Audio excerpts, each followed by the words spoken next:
Hey, this is Marilyn Gigliotti. Hey, this is Brian O'Halloran. Hey, everybody. My name is Scott Schiaffo, actor best known as the Chulies Gum Guy from the film Clerks. And welcome to Clerks Minute. You're listening to Clerks Minute. And I'm not even supposed to be here today. Hi, this is Mike Zapsik from AMC's Comic Book Man, the podcast I Sell Comics, and the Ming and Mike Show. And you're listening to Clerks Minute. What's up, everybody? This is Ming Chen from AMC's Comic Book Man. You got a minute?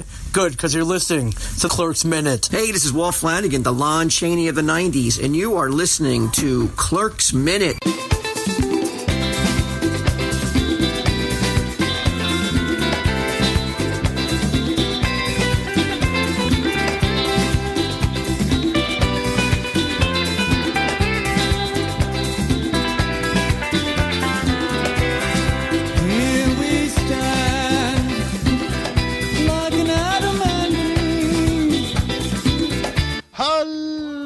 Welcome back to Clerks Minute, the show to look back at the 2006 Kevin Smith sequel, 2 long drawn-out, thoughtful minutes at a time. I'm Blake. I'm Kyle.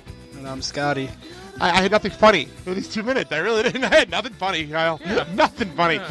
But before we get into the second half of this, before we get into what we're going to talk about, Scotty, you're here for Clerks, the first movie. You're here for the first movie. Have you ever seen this movie? I've never seen any Clerks movie. So you're coming in completely have no idea what's going on. That's correct, yeah. So this is fun. This is actually an interesting time to come in the movie because much like when we have later on in the season, we have Dad come in for the exact same problem, had no idea what was going on. So, Kyle, he walked in at a weird time. We have to really explain some shit going on here, don't we? Oh, yeah. All right. Well, first of all, before we get into the driving sequence, which we'll get into in full detail, we start our scene, Kyle, with the end of the previous scene, which was Randall talking to, we will know later as Sexy Stud, about Kelly and the donkey show that we're going to be having later in the movie, and where it's going to be set up. Yeah. And he wants to know if we're doing it inside the restaurant. And I love the logic of it's not spacious enough. It's plenty spacious, just kind of weird. And Randall's response, "You're in the bestiality business, dude." You can't really argue with that logic. Really, you can't. But, as we know, they like to call it interspecies erotica. Hey, fucko. We prefer to call it interspecies erotica. Intriguing. Yeah. So, before we get into the sequence that Scotty's actually here for, you're coming in with the setup of the donkey show. Have you ever heard that sentence in your life? I have not, no. Have you ever heard of interspecies erotica at that point? Nope. We walked in at a weird moment for you, haven't we? Oh, yeah, I'd say so. Well, good thing is you don't have to do the donkey show like our other guests later in the run will. So we have a lot of guests that are lined up for that. So we'll get to that with them later. What we're here for is the reason I brought Scotty in here because he's our music guy. He's actually in a band. And you want to tell people about that while we get things set up here? Yeah, so I've been playing the last 4 or 5 years now with my dad's band, Primetime. They're a lot older than I am, so they're... Oh, it's a family thing, right? Yeah. It's a family thing. Their will to play every weekend isn't as great as mine. If I had my choice, I'd be playing out every weekend, but hopefully in the next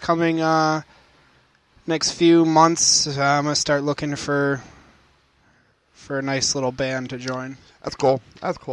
Yeah, this is coming out in December, so a little after things go on. But a couple times a year you perform. It's fun. Yeah, funny. And I think it's cool that you get to play at your own wedding, which is a family tradition, you're telling me. Yeah, definitely. Yeah, that's pretty cool. Well, we cut back, and we have Dante driving in the car, and the song, Kyle... 1979 by the Smashing Pumpkins. Yes, the only song not on the Clerks 2 soundtrack. The only one in the whole movie.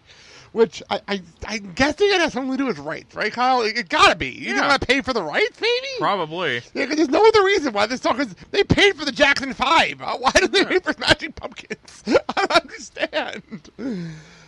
But, yes, so Smashing Pumpkins 79 playing in the background. And before we get into the song, we cut to Dante driving. And I'll start off my notes here. First of all, I find it, because I just renewed my car, so I find it funny that the car renewal in Jersey is actually on the windshield and not in the back. I completely forgot about that. And it's due in December. We're basing. Where are we? In the summer, we're thinking? Yeah. Did we say that? We're in the summer? So Yeah. we're due in December. Now, my other issue. Okay, so we were joking about back in back when we had who did we have on for the Jackson 5 stuff? Kid Cannon from Everlasting Bay. Dave Cannon. And we had him on, and we were talking about how Kevin wanted to do a musical number. Yeah. I'm convinced that the next 3 or 4 minutes is him deciding he wanted to make a music video. I just think that's all this is. And actually, I'm looking up on Core here about the song. Yeah, go for it. Go for it. Meaning, I've got 3 interesting little things about it here. Go for it. Go. Okay, it's going to be a bit, but hey, it'll pad out the episode. That's fine with me. First one is doing some research since it's been so long since I followed the Pumpkins. I believe it conveys a universal message of very universal themes like loss of hope, desolation, and finally resigned acceptance.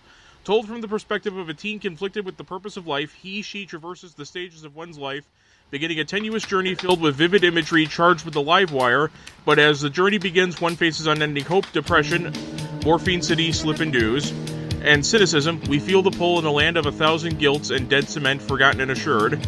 As the journey winds down, the tempo of the song picks up and one can feel the last stab of life or attempt at hope being ignited on her journey. The lights, the towns below, faster than the speed of sound. But then, as the journey finally ends, the traveler reluctantly accepts the disquieting conclusion of mortality. Street heats, the urgency of sound. Can't you see there's no one around? Well done. Well said. The other one here is this song is such a masterpiece, so full of emotion and truth, sad and comforting at the same time. How life when you're a teenager feels urgent, exciting, and fast. It is about youth, about how when you're young you live in the moment, eagerly striving forward towards all the great things that might await you in the future. That wonderful feeling that it will never end, that old age will never apply to you. Somewhere underneath there is a sad awareness that it will eventually come to an end, but it seems so abstract that you can't really take it in. We have our young narrator out in his car, perhaps with his friends, very present in the moment of now, which feels urgent and important, but as you can see, there's no one around. Is this possibly a slight turn towards existentialism we get here from Billy Corgan? At the core, are we all mercilessly alone? We have to go through life dealing with the knowledge of our mortality and the inevitable end on our own. Or is it perhaps a comment about how when you're young, you have only yourself to focus on? I don't know. Scotty, what are your thoughts on everything that was just said by Kyle when it comes to this meaning behind this song? I couldn't agree more. Truthfully, it's an iconic song that today you really can't get out of your car without hearing it. I mean, I got in my car today. So I was actually trying to practice the song a little bit, trying to just fiddle around with it. For those wondering, it starts in A, switches to an E major 7th, switches to an E.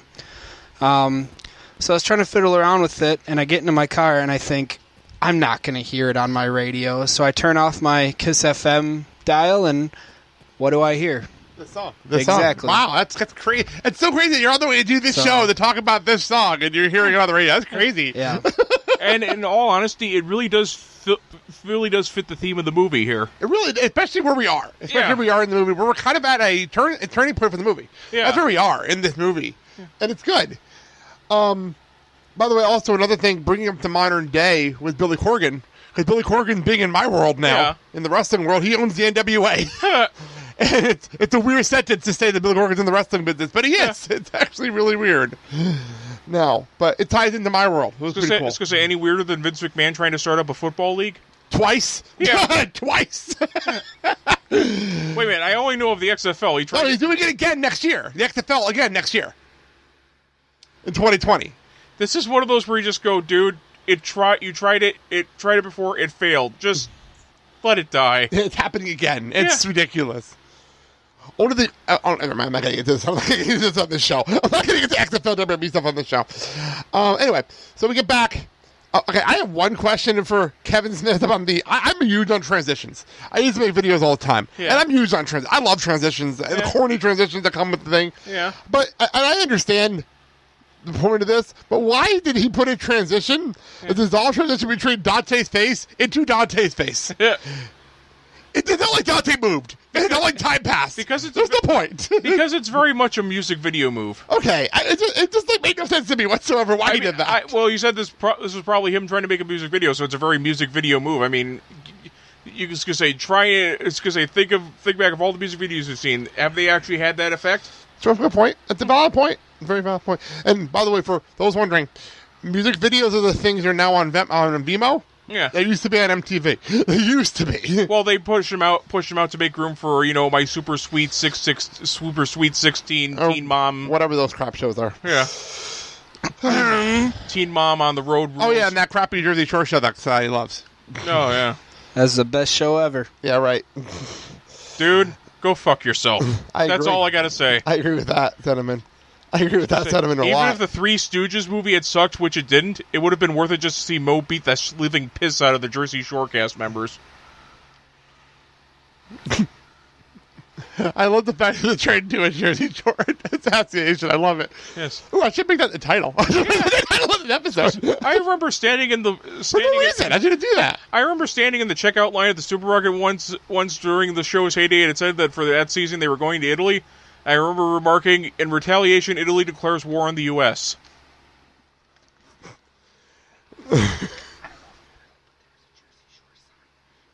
You can talk into the microphone. We can hear you. You can talk into the microphone. Well, I didn't know if it's gonna ruin anything if Dude, I first of all, the signs in the background, we've been talking about them since episode 1. Okay. So you can bring it up if you need to. There was a Jersey Shore sign in one of Because the we're episodes. 20 minutes away from the beach in this area we're in. They're That's in why. Leonardo. We're legitimately 20 minutes away from the beach where we are. That's why. They're in Leonardo, New Jersey. So... we're actually in, we're not in Leonardo. Leonardo's like a 5-block radius. Oh. This is not Leonardo. This is actually, Leonardo in the cartoon is a lot bigger than Leonardo in New Jersey. Yeah. I know this from visiting it last summer. Yeah. They're actually somewhere around Red State. Not Red State. Bank. Red Bank. We're around Red Bank. For Red Stag, what have you been drinking? Well, Red Bank is where they are. Red Stank is what Q calls it on Practical Jokers. So there you go. And Red State is another Kevin Smith film. Exactly. So it all ties together. I thought you said Red Stag. No, I did not. I don't even know what the hell that is. What the hell is Red Stag? It's whiskey or something. I don't know. I don't drink much. I don't drink at all. I was gonna say it sounds like a beer. I barely drink. Dude, all serious, it's about drinking. There's beer in the fridge right now from August. I don't drink much. From SummerSlam weekend and All-In weekend. That's in the fridge still. That was at the end of September, end of August and September 1st. They're still in the fridge. So that's just how much I drink. Anyway, speaking of our transitions, we cut to Becky sitting in her car. Becky, by the way, we found out a little while ago, Scotty, that we found out that she is pregnant with Dante's baby. Oh. Just like the unborn chud. Yes, we found that out earlier in the movie. By the way, Dante is not with her. We'll get to that in a minute. But she is actually at a women's clinic, which I'm not sure if she's there because she's thinking about getting an abortion or just there to make sure she's pregnant.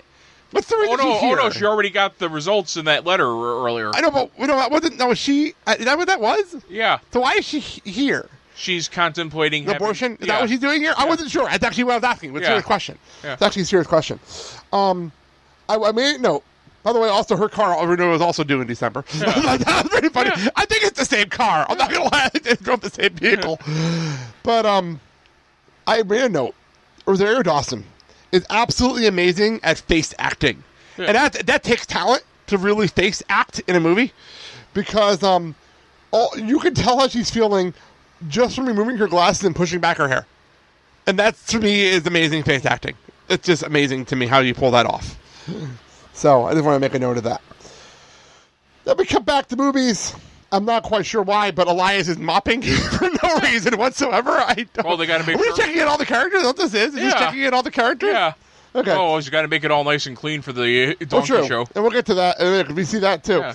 But I do find it funny that he's mopping quietly to himself in front of his fun how did we say this last time? The fun employee of the month. Yeah, there you go. Fun employee of the month sign. Yeah. The puns. Yeah. And then we cut to Emma, who's working on the first layer of the cake that we will see later in the movie. And Emma, by the way, Scotty, is actually Dante's fiance. And I do have to point out how nice the transition is, because you have You have Elias bopping, and it cuts, and it translates. It's a perfect transition. Transitions seamlessly into her spreading the frosting on. And that's perfect. And also what I liked, and I put this in my notes, I think, because there are some scenes later in the movie they do this, I wonder if they played the song for her. Yeah. While she was doing the scene, because they didn't need dialogue. So they could drop out the sound, because she's moving in perfect unison in the music. It's perfect. Kind of like Goodfellas with how they shot some of these scenes. Absolutely perfect.